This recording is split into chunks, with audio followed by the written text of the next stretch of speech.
Simon right here, the founder of Godforge, just dropped a bunch of leaks and new information about the game.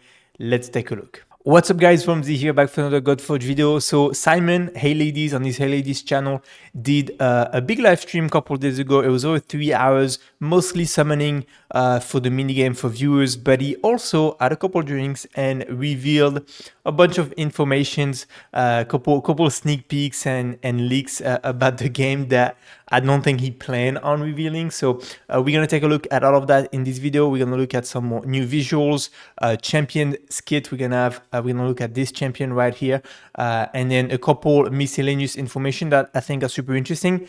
There's also bad news about the game. I don't know if it's a bad news or good news, but we'll talk about it at the end of the video. Let's get into it. The first thing I want to show you is some animation about the clan boss. So we did have a bunch of info about the clan boss already.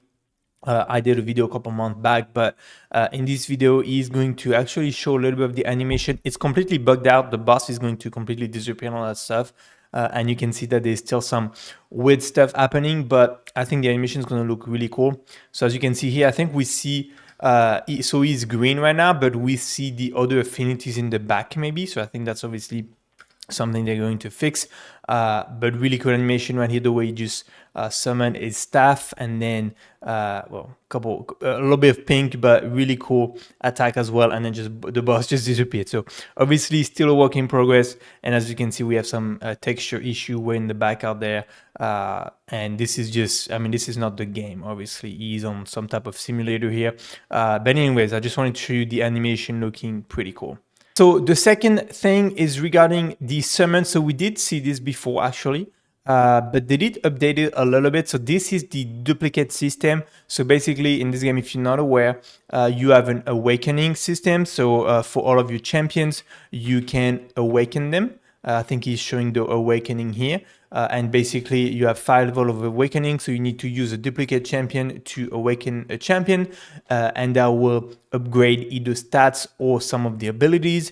And to get the duplicate champion, we have that echo fragment system, which allows you, so after so many summons, every time you summon, you'll be gaining resources, you'll be getting echo fragments, I guess.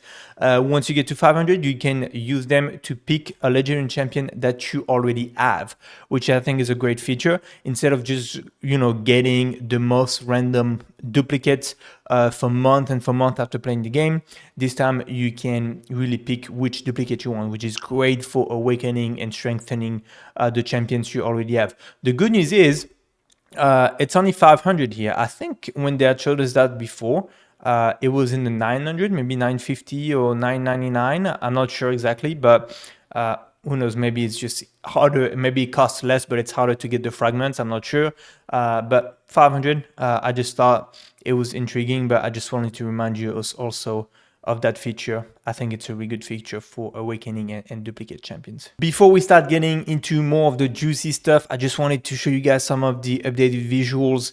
I think the game is starting to look really good. Again, this is a YouTube video and he's on some type of simulator, so it's definitely not the final product yet. But for everybody who's not giving the game a chance because of the way it looked during alpha, this is looking a lot better, honestly. The graphics are just so much cleaner. The design of the champions is really cool. As you can see, some of them still needs a little bit of, you know, lighting work and all that stuff, but lighting work. But overall, I think it's starting to look really good. I do wish, I don't know about you guys, but I do feel like these icons here look a bit simple and kind of out of place. I wish they would upgrade these icons, and I do think the font here as well for the stats is not super. Wow, it looks really good. Yeah, it looks really good. Quads here, the colors look amazing. That's one of the big thing I was worried about, but looks like they're definitely stepping it up. Looking really good. I just want them to update a little bit of the text and whatnot. But wow, look at the details in the wings. Yeah, with the snakes up there. Looking really nice. Yeah, right here. So just the text here, I just feel like I hope they replace this. All the stats, it just looks like very like the first font they could find really, and then the icons. But I repeat myself. Now let's look at a new champion, guys. So I do not know the name of that champion. I'm sure some of you guys do. Maybe it's on the website somewhere.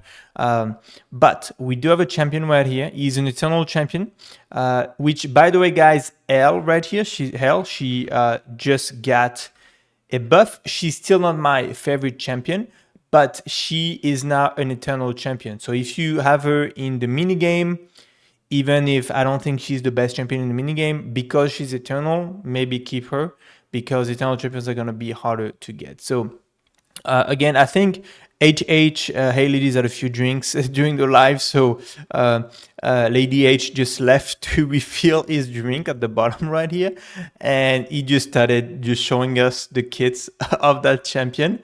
So I don't know if it was just, a little tipsy or if it was on purpose, but let's look at the champion.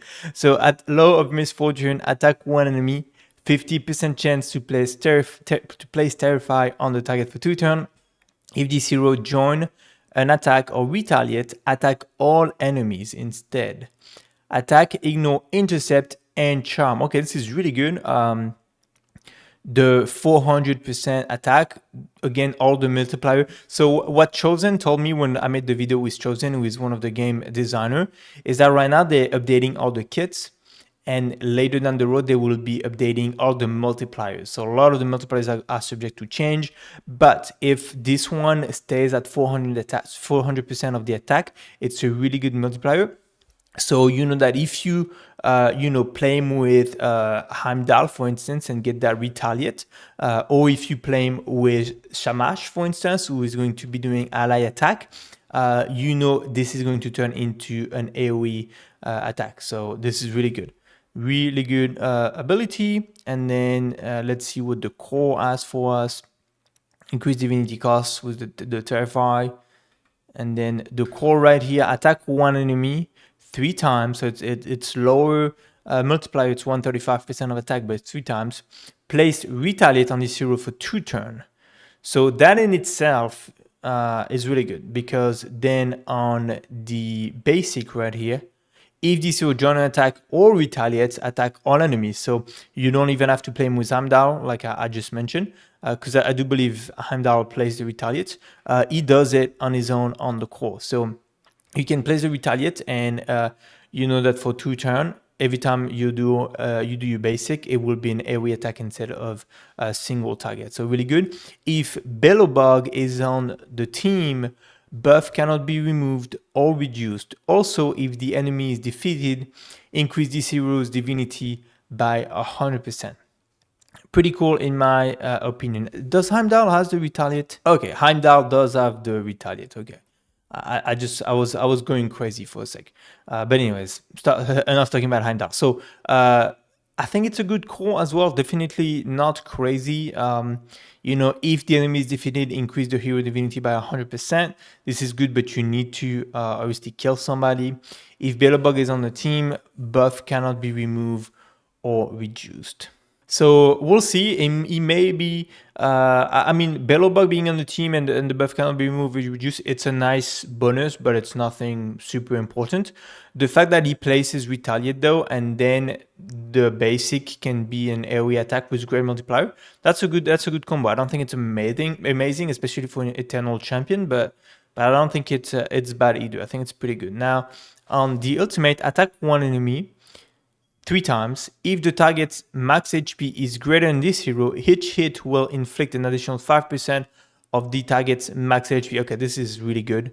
Hence the core ability, if you kill somebody, giving you 100% more ultimate so that you can cycle through and get that ultimate quicker, because this is an amazing ultimate. He is obviously a damage dealer. He's not going to have a ton of HP. Most bosses are going to have, probably all bosses are going to have more HP than he will.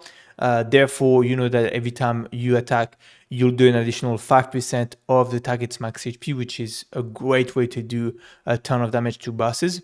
If the target max HP is lower than this hero, hit will always be strong hit. This is amazing for waves, right? So it's also going to be good for bosses, but basically now you're in that scenario where you're doing 2 waves of enemy into a boss for dungeons, for instance. Any of the enemy doing the waves that are going to have lower HP than you, you're going to strong hit. If not, you'll do the extra max HP damage. It won't be a big deal there, but on a lot of them, you are going to strong hit, I believe. And then when you get to the boss, you're just going to have that constant extra max HP damage on the ultimate. So I think it's a really strong ultimate, honestly. There's a banish debuff here, so I'm assuming maybe when we awaken him, we can also banish an enemy when we kill them, so they can't be revived. I'm not sure. We don't have all the info yet, but okay. Overall, I think that's a really good ultimate. So it explained the core, trying to get that ultimate quicker. So I think the goal will just be to get that ultimate as quickly as we can with that champion, really. So maybe playing with somebody else who can really help us gain divinity quicker. On the passive, after this hero joins an attack, gains an extra turn, or retaliates. So he's not going to gain the retaliate buff, but he's just going to attack again, basically, with his basic. That's what I understand. So it's basically like you either gain an extra turn, which is going to... So if you gain an extra turn, that will reduce the cooldown of your abilities.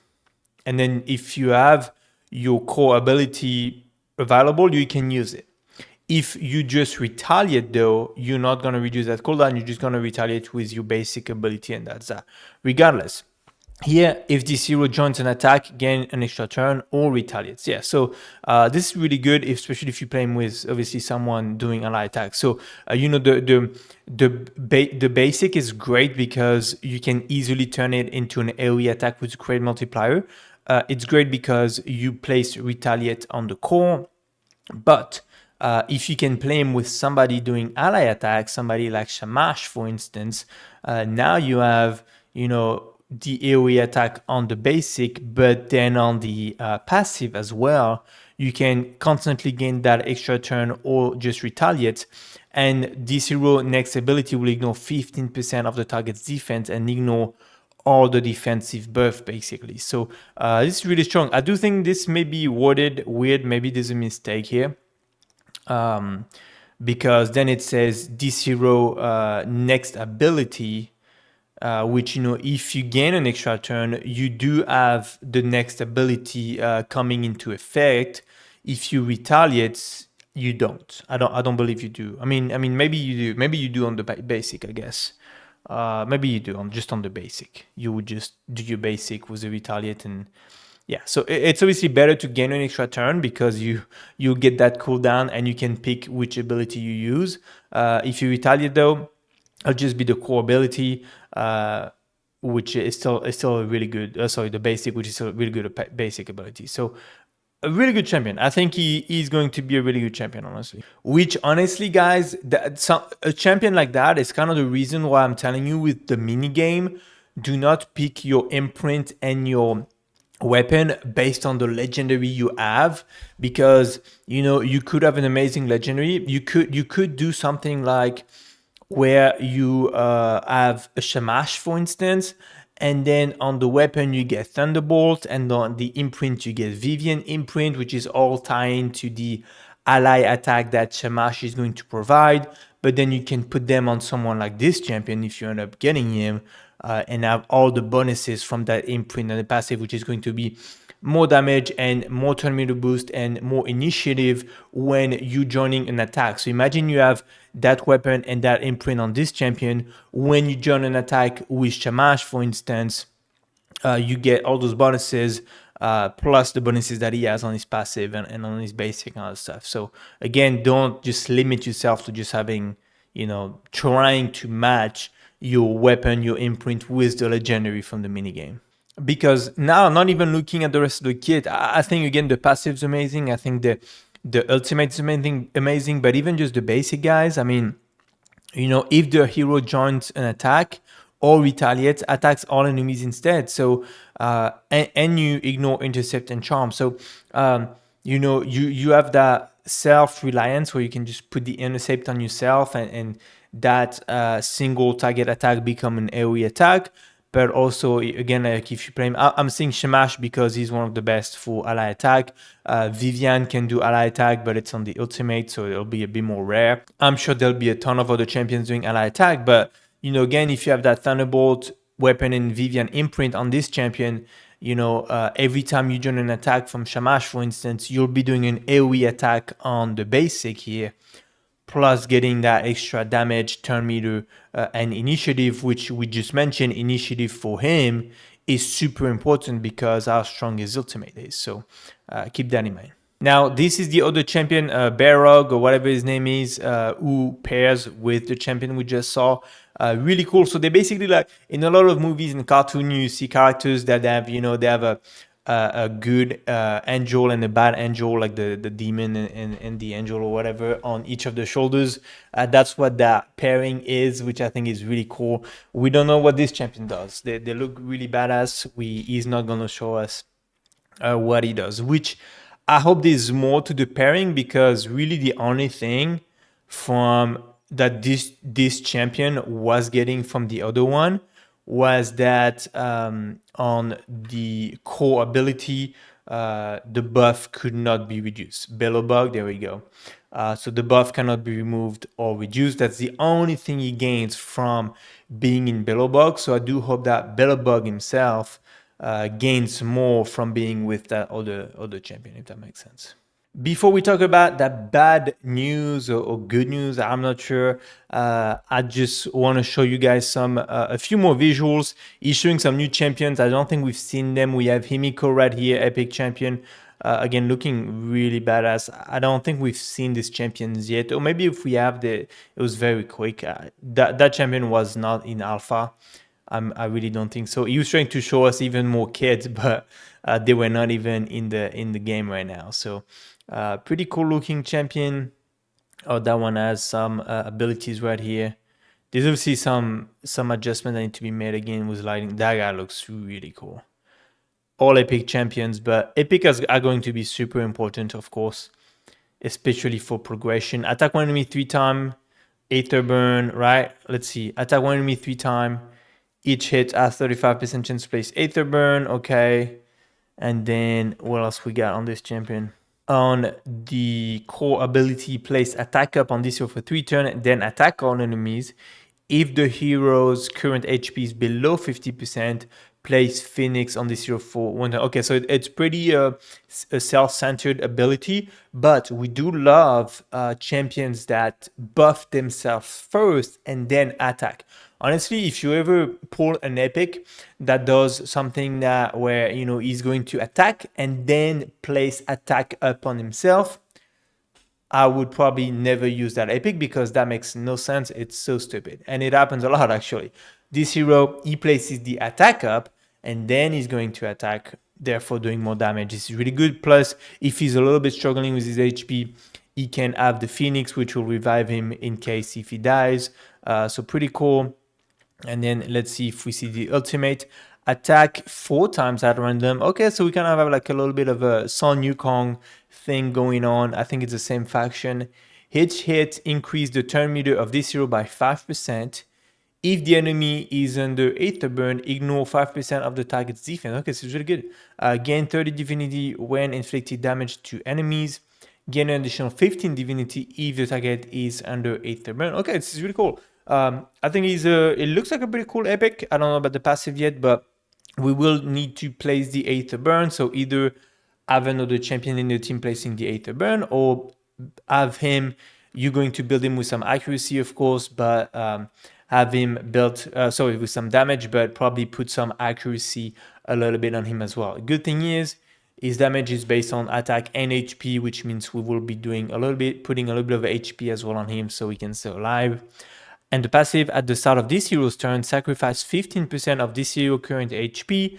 Now we understand why the Phoenix on the core, and increase the damage of the next attack by 30%. Cannot reduce HP if below 1%, which makes sense.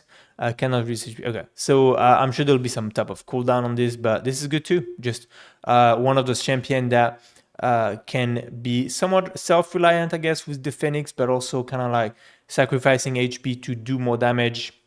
It's not my favorite type of gameplay, but it's cool. I think it's cool, and I think the champion look really good. Now, let's finish on that bad news, guys. Bad news. These were the leaks, right? These were the leaks, mostly showing you guys some more visuals and animation, and really couple champions kit that were revealed. So the bad news is, and it was to be expected, I knew it was going to happen, of course, because of where the game was. But originally, a month ago, they had mentioned, obviously, no set date yet, but we hope to launch the early access, which is not full release, of course, it's just early access, February, March, mid-February to March. That was kind of the goal at first. Now, unfortunately, it's pushed back to March, April. We don't know. We don't know. So we are, because the minigame is ending in 20 days on February 20th, then we're going to have maybe a month or two where there won't be much going on. I mean, I don't know. We'll see. Maybe they'll be sharing some more information, but they're gonna be in that weird spot where they don't want to share too much because they want the excitement of the players once the game finally goes live. But at the same time, we're gonna have that, mini games over. We have 1 to 2 months probably where we're gonna have to wait. They definitely want to keep building the hype for the game. So what are they gonna do? What are they gonna give us without giving us too much? I don't know. It's kind of gonna be a weird spot, but I don't think it's a bad thing. It's a bad thing because we're all super excited and we want the game to go live. But I think it's actually a great thing because obviously the game is far from ready. We've seen it. If you've seen my previous videos, we've talked about it. A lot of things that are definitely not done yet and that need to be changed and improved. And a lot of players they just played alpha, and during alpha the game looked pretty bad, and it was on purpose because it was a technical test, so it wasn't supposed to look pretty. It was totally normal, but I can't tell you how many players just buried the game right away. They're like, I'm never gonna play in this game just because of how bad it looked. So just in an effort for that not to happen again, I rather they just take their time, because I don't want them to release a game that's like half broken and then obviously a bunch of players are like, no, game sucks, I'm not playing it. I rather they take their time, they come out with something that super good. Of course, during early access, all the players there are a lot of theory crafters that are super smart. They're going to break the game. They're going to find some crazy combos with imprint and passive and whatnot, and they're going to be doing some crazy stuff. So the first few months, there are going to be a lot of buffs and a lot of nerfs on the champions, the imprint, the weapon. That's normal. But I much rather they take the time, take another month or two, have something more polished, super clean, ready to go, with minimal bugs and all that stuff, instead of kind of rushing it because the players are super excited about it and then having something that doesn't work well, and then half of the players leave basically. So it's annoying, but I think it's for the better long term. So anyways, guys, that was the leaks from Simon, and the little info. It's a little sad, but we'll see. So if you see my channel kind of slowing down, after February, and you see that there's a month or two where there's not much going on, it's just that we're waiting on the game, but we will still be covering Godforge. Let me know what you guys think in the comments down below, and I'll see you in the next video.